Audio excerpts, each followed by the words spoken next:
नमस्कार, आप देख रहे हैं स्पेशल रिपोर्ट और आपके साथ में विजेंद्र सोलंकी। सेवा तीर्थ यानी वो स्थान जिसको तीर्थ मानकर राष्ट्र की सेवा की जाए।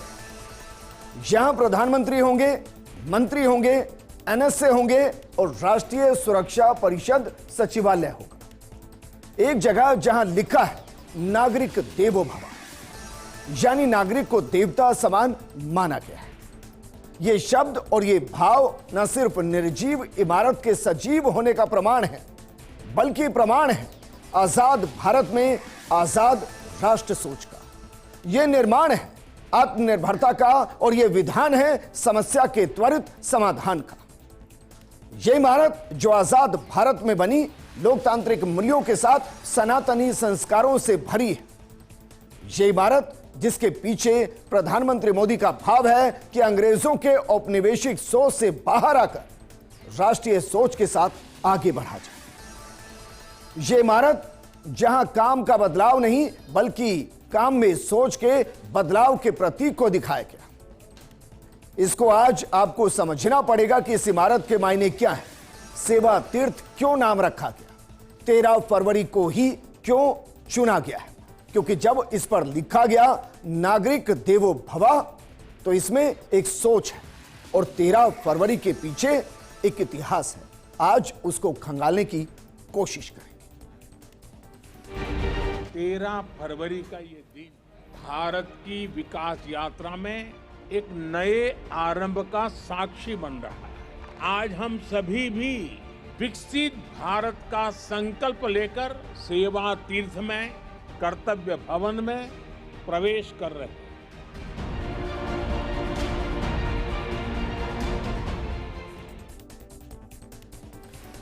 चलिए सबसे पहले सेवा तीर्थ को ही समझते हैं, क्योंकि सेवा तीर्थ में कई तीर्थ स्थान हैं और हर तीर्थ स्थान का अपना एक मतलब है। तो जरा समझिए कि सेवा तीर्थ का मतलब क्या और सेवा तीर्थ में कितने तीर्थ स्थान हैं। सेवा तीर्थ 1, सेवा तीर्थ 2 और सेवा तीर्थ 3। इसमें जो सेवा तीर्थ 1 है वो प्रधानमंत्री कार्यालय है, सेवा तीर्थ 2 कैबिनेट सचिवालय है और सेवा तीर्थ 3 नेशनल सिक्योरिटी काउंसिल सचिवालय है। जब ये तीनों मिलकर बनते हैं ना, तब जाकर बनता है सेवा तीर्थ। लेकिन सेवा तीर्थ की लागत क्या रही, इसका निर्माण कब शुरू हुआ, इसके निर्माण के दौरान क्या सोच रही और अब यहां से कैसे देश रफ्तार पकड़ेगा। सबसे पहले जरा लागत समझिए। 1189 करोड़ की लागत से सेवा तीर्थ का निर्माण किया गया। सेवा तीर्थ का मतलब है सेवा का स्थान। पहले इसका नाम एग्जीक्यूटिव एनक्लेव रखा गया, लेकिन 2 दिसंबर 2025 में इसका नाम बदलकर सेवा तीर्थ रखा गया। इसके पीछे का मकसद था सेवा भाव, भारतीय शब्द और सीधा जुड़ाव। यह नई दिल्ली में धाराशिकों रोड पर एग्जीक्यूटिव कॉन्क्लेव में स्थित है और यह करीब 5 एकड़ में बना है। इसे एल&टी कंपनी ने 1189 करोड़ के अंदर बनाया। लेकिन 13 फरवरी को क्यों चुना गया? क्या महज इत्तेफाक है कि 13 फरवरी को इसे राष्ट्र को समर्पित किया गया? ऐसा नहीं है। प्रधानमंत्री मोदी जो करते हैं उसके पीछे एक लक्ष्य होता है, एक मकसद होता है, एक संदेश होता है। तो प्रधानमंत्री मोदी ने 13 फरवरी को क्यों चुना, जरा इसके पीछे के वजह को समझिए। क्योंकि 13 फरवरी 1931, ये 13 फरवरी वो तारीख जब औपनिवेशिक राजधानी के तौर पर दिल्ली को स्थापित किया गया था और 13 फरवरी 2026 वो तारीख जब दिल्ली को सेवा तीर्थ के तौर पर, राष्ट्र के संकल्प के तौर पर चुना गया है। यानी सोचिए, प्रधानमंत्री मोदी ने 13 फरवरी को भी इसलिए चुना ताकि जो औपनिवेशिक राजधानी के तौर पर दिल्ली को चुनने के साथ एक तारीख को जोड़ा गया था, उस तारीख को एकदम से सेवा तीर्थ के साथ जोड़कर एक नया संदेश भविष्य के भारत के लिए दिया गया है। और कमाल की बात देखिए, प्रधानमंत्री मोदी जब नए ऑफिस में पहुंचे तो उन्होंने कुछ फाइलों को साइन किया। जिन फाइलों को साइन किया वो भी राष्ट्र निर्माण और नागरिक को देवता मानकर उनकी सेवा से जुड़े हुए सिग्नेचर उन फाइलों पर कर दिए गए। प्रधानमंत्री नरेंद्र मोदी ने नए पीएमओ कॉम्प्लेक्स सेवा तीर्थ में महिलाओं युवाओं, कमजोर वर्गों से जुड़े अहम फैसलों की फाइलों पर साइन किया। सरकार के अनुसार इन फैसलों का उद्देश्य है इन वर्गों को सीधा लाभ पहुंचाना है। प्रधानमंत्री ने पीएम राहत योजना से जुड़ी फाइलों पर भी साइन किए और इस पहल के तहत एक्सीडेंटेड पीड़ितों को 1.5 लाख तक का कैशलेस ट्रीटमेंट मिलेगा, जिससे उनके इलाज में देरी ना हो। साथ ही लखपति दीदी योजना का लक्ष्य दोगुना कर 3 करोड़ से 6 करोड़ करने का निर्णय लिया गया। इस फाइल को भी सिग्नेचर किया गया। प्रधानमंत्री ने कृषि अवसंरचना कोष के आवंटन को 1 लाख करोड़ रुपए से बढ़ाकर 2 लाख करोड़ रुपए करने की भी मंजूरी दे दी। प्रधानमंत्री ने 10,000 करोड़ रुपए के कोष के साथ startup India fund of funds 2.0 को मंजूरी दी। अब जरा इन चारों के पीछे की मंशा को समझिए। सबसे पहले समझिए कि जो गरीब हैं, जिनके एक्सीडेंट हो चुके हैं, अगर उनके पास पैसे नहीं है तो 1.5 लाख तक के वो कैशलेस ट्रीटमेंट करा सकते हैं ताकि इलाज में देरी ना हो। दूसरे, जो महिलाएं हैं, जो 3 करोड़ का लक्ष्य अभी तक था कि 3 करोड़ माता बहनों को लखपति दीदी बनाया जाएगा, अब उसको बढ़ाकर 2 गुना कर दिया गया, 6 करोड़ को इससे जोड़ दिया गया। तीसरा, वो खेती, वो किसान जिसके लिए प्रधानमंत्री मोदी हमेशा कहते हैं कि अगर ये सक्षम हो गए तो हिंदुस्तान विकसित हो जाएगा। वहां जो अवसंरचना कोष के आवंटन की जो राशि थी 1 लाख करोड़, उसको बढ़ाकर 2 लाख करोड़ कर दिया गया। और जो युवा हैं, जो अपना बिजनेस करना चाहते हैं, उनके लिए 10,000 करोड़ के कोष के साथ startup India fund of funds 2.0 को मंजूरी दी गई। 4 पायदानों को जो राजस्थान, जो हिंदुस्तान, जो किसी भी राज्य की पहचान और वहां की स्ट्रेंथ है, उसको और मजबूत करने की कोशिश की गई। लेकिन एक और इतिहास, क्योंकि जब एक नया अध्याय शुरू होता है तो इतिहास के उन पन्नों को भी खंगाला जाता है जहां से उसकी शुरुआत हुई। जरा देखिए, क्योंकि अब प्रधानमंत्री ऑफिस साउथ ब्लॉक में नहीं होगा, वो होगा अब सेवा तीर्थ में। लेकिन बतौर प्रधानमंत्री पहली कैबिनेट की बैठक साउथ ब्लॉक में कब ली गई? अंतिम बैठक तो आज जानते हैं कि ली गई है, लेकिन देखिए यह इंटरेस्टिंग है। 15 अगस्त 1947 को नेहरू की अध्यक्षता में बैठक साउथ ब्लॉक के अंदर हुई। 13 फरवरी 2026 को मोदी की अध्यक्षता में साउथ ब्लॉक के अंदर अंतिम बैठक हुई, क्योंकि इसके बाद जो बैठकें होंगी वो सेवा तीर्थ के अंदर होगी। इसलिए साउथ ब्लॉक में अब 2 तारीखें महत्वपूर्ण हो गई है। एक 15 अगस्त 1947 जब नेहरू की अध्यक्षता में पहली बैठक हुई, और दूसरी 13 फरवरी 2026 जब प्रधानमंत्री मोदी की अध्यक्षता में कैबिनेट की अंतिम बैठक हुई है। प्रधानमंत्री मोदी ने इसके जरिए एक संदेश भी दिया। संदेश था दरअसल ब्रिटिश साम्राज्यवाद की दमन नीति के प्रतीक के तौर पर साउथ ब्लॉक को प्रेजेंट किया गया, क्योंकि 1910 से 1930 के बीच बने नॉर्थ और साउथ ब्लॉक की अपनी खूबी और खूबसूरती रही है। उनका ऊंचा प्लिंथ, विशाल स्तंभ, गुंबद, मेहराब और लाल बफ सैंडस्टोन का उपयोग ये उस जोर की भव्यता का प्रतीक तो थे, साथ ही इसमें ब्रिटिश साम्राज्यवाद की झलक थी। ये एक तरीके का अनकहा बंटवारा था जो आम और खास के बीच फर्क को सामने लाता था। ये सभी तत्व साम्राज्यिक शक्ति का संदेश देते हैं। इंडो सारासेनिक क्लासिकल यूरोपियन शैली का मिश्रण और ब्रिटिश सत्ता की साहित्य छवि गढ़ने का जरिया था। इस बिल्डिंग का मनोवैज्ञानिक असर ऐसा था कि इसकी ऊंचाई और ठोसपन नागरिक और राज्य के बीच दूरी का प्रतीक बनती थी। जैसे सत्ता ऊपर से संचालित होने के साथ कंट्रोल की मानसिकता रखती हो, ये औपनिवेशिक शासन की मानसिकता का स्थापत्य कला के रूप में परिचय था। और इसीलिए जब हम कह रहे हैं सेवा तीर्थ, नागरिक देवो भव, ये सीधा जोड़ता है। इसमें भाव है, इसमें स्वभाव है, इसमें राष्ट्र के प्रति प्रेम है, और वो जो दूरी हुआ करती थी उस दूरी को दूर करने की एक मजबूत कोशिश इसमें प्रधानमंत्री मोदी ने की है। इसके साथ तालमेल की कमी हुआ करती थी, क्योंकि पुरानी बिल्डिंग में तालमेल की कमी थी।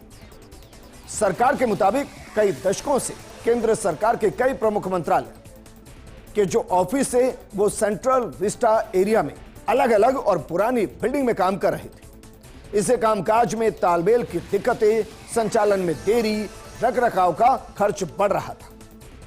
कर्मचारियों के लिए बेहतर कार्य वातावरण की कमी जैसी समस्याएं सामने आ रही थी। नई बिल्डिंग कॉम्प्लेक्स के जरिए इन सभी दिक्कतों को दूर करने की कोशिश की गई है। अब प्रशासनिक कार्यों को एक ही जगह आधुनिक भविष्य के अनुरूप सुविधाओं के साथ संचालित किया जाएगा और इससे काम की रफ्तार बढ़ेगी। फाइल के जो चलने की रफ्तार है वो बढ़ेगी, काम तेजी से होंगे, कोऑर्डिनेशन तेजी से होंगे। तो चलिए अब नए भवन में क्या क्या खास है जरा इसको भी एक बार देख लेते। वैसे तो इसका नाम ही बेहद खास है, इसके नाम के पीछे का भाव बेहद खास है, लेकिन अगर इमारत के खास होने की बात की जाए तो कर्तव्य भवन 1 और 2 इन बिल्डिंग में डिजिटल तकनीकों से लैस ऑफिस, जनता से सीधे संपर्क के लिए पब्लिक एरिया, सेंट्रलाइज्ड रिसेप्शन की व्यवस्था की गई है। सरकार का कहना है कि इससे मंत्रालयों के बीच तालमेल, कामकाज की स्पीड और लोगों की भागीदारी बेहतर हो। बिल्डिंग्स को 4 स्टार GRIHA मानकों के अनुसार डिजाइन किया गया है। इसमें renewable energy system, water conservation system, waste management system, energy efficient construction techniques का इस्तेमाल किया गया है। इनसे पर्यावरण पर असर कम पड़ेगा और कामकाज की क्वालिटी बढ़ेगी। इन कैंपस में smart access control system, surveillance network, advance emergency response system जैसी सुरक्षा सुविधाएं भी शामिल की गई। इससे अधिकारियों और विजिटर्स के लिए सुरक्षित और व्यवस्थित माहौल रहेगा। इन भवनों का वास्तु दर्शन औपनिवेशिक भव्यता से अलग है। यहां सादगी है, यहां पारदर्शिता है, यहां वर्क एफिशिएंसी पर जोर है, यहां ओपन प्लान ऑफिस है, ओपन स्पेस मॉडर्न प्रशासनिक जरूरतों को ध्यान में रखकर बनाए गए हैं ताकि आम आदमी को लगे, भारत के नागरिक को लगे कि ये भारत के लिए बनाई गई इमारत जो भारत की सेवा के लिए समर्पित है। और ये भाव इस इमारत के साथ, इसके नाम के साथ ही आ रहा है। इसलिए आधुनिक डिजाइन भी आपको मिलेगा और भारतीय पहचान भी आपको इस इमारत में मिलेगी। नया प्रधानमंत्री कार्यालय अब ओपन फ्लोर मॉडल पर बनाया गया है, यानी पहले की तरह बंद कमरों और ऊंची दीवारों वाला ढांचा नहीं है जैसा साउथ ब्लॉक में होता है। अब यहां खुले और आपस में जुड़े कार्य क्षेत्र हैं जिनसे काम करना आसान और तेज हो सके। ऑफिस का माहौल सादा है, साफ है और आधुनिक है। इसे इस तरीके से डिजाइन किया गया कि अधिकारी बेहतर तालमेल के साथ काम कर सकें और प्रधानमंत्री के निजी कक्ष और बड़े बैठक कक्ष भी नए सिरे से तैयार किए गए। यहां विदेशी राष्ट्र अध्यक्षों और अंतर्राष्ट्रीय प्रतिनिधि मंडलों के साथ महत्वपूर्ण बैठकों की सुविधाएं। ये इमारत सिर्फ आधुनिक नहीं है बल्कि इसमें भारत की हजारों साल पुरानी सांस्कृतिक विरासत की झलक भी दिखाई देती है। पारंपरिक भारतीय सौंदर्य को आधुनिक वास्तुकला के साथ मिलाकर इसे ऐसा रूप दिया गया है जिसमें आधुनिक सोच और भारतीय पहचान साफ नजर आती है, एक साथ नजर आती है। तो तकनीकी सुविधाएं और यंत्रणाएं ये इस इमारत में क्या क्या हैं, जरा एक नजर इस पर भी डाल लेते हैं। देखिए जरा, इसके अंदर आधुनिक डिजिटल ऑफिसिंग सिस्टम है, स्मार्ट सिक्योरिटी नेटवर्क है, record lens induction smart display है। इसके अलावा ग्रीन बिल्डिंग स्टैंडर्ड्स हैं, इसमें ऊर्जा बचत, जल संरक्षण और कचरा प्रबंधन की व्यवस्था है। हाई परफॉर्मेंस बिल्डिंग अनवेल इसके अंदर है, यानी इसको भविष्य के नजरिए से बनाया गया है, क्योंकि जब भारत खुद नेट जीरो की तरफ बढ़ रहा हो, ऐसे में जहां प्रधानमंत्री मोदी खुद मौजूद हो वहां नेट जीरो जरूरी है, वहां स्वच्छता जरूरी है, वहां जल संरक्षण जरूरी है, वहां हाई परफॉर्मेंस बिल्डिंग अनवेल जरूरी है और वहां ग्रीन एनर्जी के साथ पर्यावरण को कम से कम नुकसान हो, यह बेहद जरूरी है। तो चलिए अब आपको यह भी बताते हैं कि जो कर्तव्य भवन 1 और कर्तव्य भवन 2 है उसके अंदर कौन कौन से मंत्रालय हैं जो अब प्रधानमंत्री ऑफिस के साथ वहां चलने वाले हैं। अगर भवन 1 और भवन 2 की बात की जाए तो यहां वित्त मंत्रालय मौजूद है, यहां रक्षा मंत्रालय मौजूद है, स्वास्थ्य एवं परिवार कल्याण मंत्रालय मौजूद है, कॉरपोरेट मामलों का मंत्रालय है, शिक्षा मंत्रालय है, संस्कृति मंत्रालय है, विधि एवं न्याय मंत्रालय है, सूचना एवं प्रसारण मंत्रालय है, कृषि एवं किसान कल्याण मंत्रालय है, रसायन एवं उर्वरक मंत्रालय है और जनजातीय कार्य मंत्रालय सहित कई प्रमुख मंत्रालयों को जगह यहां दी गई है। लेकिन 6 अगस्त दरअसल वो तारीख थी जब कर्तव्य भवन 3 का उद्घाटन किया गया। तो 1 और 2 का उद्घाटन आज हुआ और आज ये राष्ट्र को समर्पित हो गई है। लेकिन प्रधानमंत्री नरेंद्र मोदी ने कर्तव्य पथ पर कर्तव्य भवन 3 बिल्डिंग का उद्घाटन किया था 6 अगस्त को। इसमें गृह, विदेश, ग्रामीण विकास, MSME, पेट्रोलियम और प्रधान वैज्ञानिक सलाहकार के ऑफिस मौजूद है। जबकि कर्तव्य भवन 3 सेंट्रल विस्टा रीडेवलपमेंट प्रोजेक्ट के तहत तैयार हो रहा है। कॉमन सेंट्रल सेक्रेटरिएट, जिसे CCS कहते हैं, की पहली बिल्डिंग है। CCS में कुल 10 ऑफिस बिल्डिंग और 1 कन्वेंशन सेंटर शामिल है। गृह मंत्रालय कॉमन सेंट्रल सेक्रेटरिएट बिल्डिंग में आ चुका है और गृह मंत्रालय को नए कॉम्प्लेक्स में 347 कमरे आवंटित किए गए। करीब 90 सालों से देश का गृह मंत्रालय नॉर्थ ब्लॉक से ही संचालित हो रहा था। अब उसका भी एक नया पता आ चुका है। लेकिन सेंट्रल विस्टा का मकसद क्या है? क्योंकि ये जो काम हो रहे हैं वो सेंट्रल विस्टा के अधीन हो रहे हैं। तो जरा ये भी देखिए सेंट्रल विस्टा का मकसद क्या है। सबसे पहले सभी 51 मंत्रालयों को एक साथ लाना, ये सेंट्रल विस्टा का मकसद है। वहीं सभी बिल्डिंग से डिजिटल तकनीक से लैस हो, ये भी सेंट्रल विस्टा का मकसद है। किराया और रखरखाव लागत में कमी आए और भविष्य की जरूरतों के अनुरूप इंफ्रास्ट्रक्चर हो, और प्रधानमंत्री मोदी इस तरफ ध्यान दे रहे हैं। और देखिए प्रधानमंत्री मोदी के कार्यकाल में ही देश को आजाद भारत में आजाद सोच के साथ बनी लोकसभा राज्यसभा मिली और अब आजाद भारत की अपनी इमारत है जिसके अंदर प्रधानमंत्री ऑफिस है, जिसमें NSA ऑफिस है और ये सब एक साथ चलते हुए नजर आएंगे, एक ही जगह से चलते नजर आएंगे। आज इसके बाद प्रधानमंत्री मोदी ने राष्ट्र को संबोधित किया। राष्ट्र को संबोधित करने के दौरान उन्होंने क्या कुछ कहा, इसे आपको इस इमारत के निर्माण के पीछे की मंशा, सेवा तीर्थ नाम रखने के पीछे का भाव और नागरिक देवो भव के पीछे की आस्था का अंदाजा लग सकता है। पुराने भवनों से कई अहम फैसले जुड़े हुए हैं। उन्होंने तोड़ने के बजाय म्यूजियम बनाया जाए ताकि नई पीढ़ी यहां इतिहास को समझ सके, यह प्रधानमंत्री मोदी ने कहा। उन्होंने कहा कि करीब 100 साल पुरानी ये इमारतें जर्जर हो चुकी हैं और इन समस्याओं की जानकारी देश को होना जरूरी है। आज भी कई मंत्रालय अलग अलग 50 जगहों से चल रहे हैं, जिससे हर साल लगभग 1500 करोड़ रुपए किराए में खर्च होते हैं। सभी मंत्रालय एक जगह आने से खर्च कम होगा, समय बचेगा और कामकाज बेहतरीन होगा। सेवा ही देश की असली पहचान है और इसका उद्देश्य लोगों की सेवा करना और देश को आगे बढ़ाना है, ताकि करोड़ों लोग गरीबी और गुलामी की मानसिकता से बाहर निकल सके। इस भवन में लिया गया हर फैसला 140 करोड़ लोगों के जीवन को बेहतर बनाने के लिए होना चाहिए। विकसित भारत 2047 सिर्फ लक्ष्य नहीं है, बल्कि देश का वादा है। कर्तव्य ही लोगों के सपनों को पूरा करने का आधार है और जब आधार मजबूत हो और मंशा साफ हो तो सेवा का तीर्थ स्थल PMO ऑफिस बन सकता है और नागरिकों की सेवा एक देव के तौर पर की जा सकती है। और यही वर्तमान में बीजेपी सरकार की सोच और ध्येय है और उसी ध्येय के साथ सेवा तीर्थ राष्ट्र को आज समर्पित कर दिया गया। इस प्रोग्राम में फिलहाल इतना ही। आप बने रहिए फर्स्ट इंडिया न्यूज के साथ, क्योंकि खबरों का सिलसिला लगातार जारी है।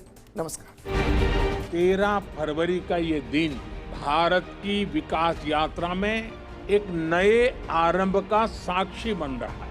आज हम सभी भी विकसित भारत का संकल्प लेकर सेवा तीर्थ में, कर्तव्य भवन में प्रवेश कर रहे हैं।